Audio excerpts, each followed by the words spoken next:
शीला दीदी के चैनल को लाइक और सब्सक्राइब जरूर करें। धन्यवाद। शीला दीदी एकदम धमाकेदार कहरवा गीत सुनाइए। पूरबू के देशवा से आवला सोनरवा रामा आवला सोनरवा हाथ लिए सोने कहो पिजड़वा हाथ लिए सोने कहो पिजड़वा हाथ लिए सोने कहो पिजड़वा पिजड़ा जे टांगई सोनरा चानन के खुटियै रामा चानन के खुटियै कोयला दहकावा लाहो आंगनवा कोयला दहकावा लाहो आंगनवा कोयला दहकावै सोनरा सोना वही गलावै रामा सोना वही गलावै रउै रउै जोड़ा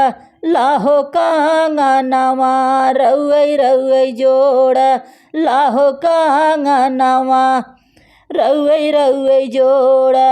लाहो कांगनवा रउै रउै जोड़ा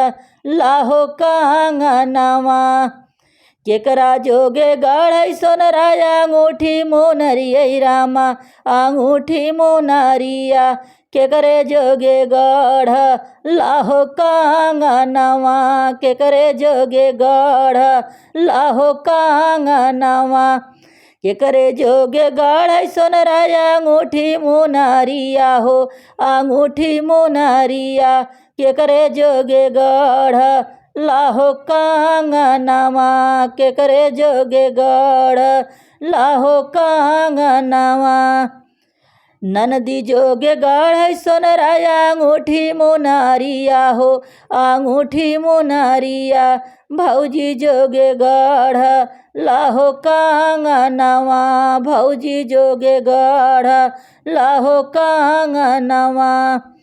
कंगना पहिनी धन सुतली ओ सरवा हो सुतली ओ सरवा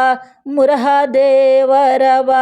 निरखै कांगनवा मुरहा देवरवा निरखै कांगनवा कंगना पहिरी धन सुतली ओ सरवा हो सुतली ओ सरवा मुरहा देवरवा निरखै कांगनवा मुरहा देवरवा निरखै कांगनवा आईसन देवर कहो मोड़िया छटावती हो मोड़िया छटावती जाऊ घरी होते मोरा साजनवा जाऊ घरी होते मोरा साजनवा जाऊ घरी होते।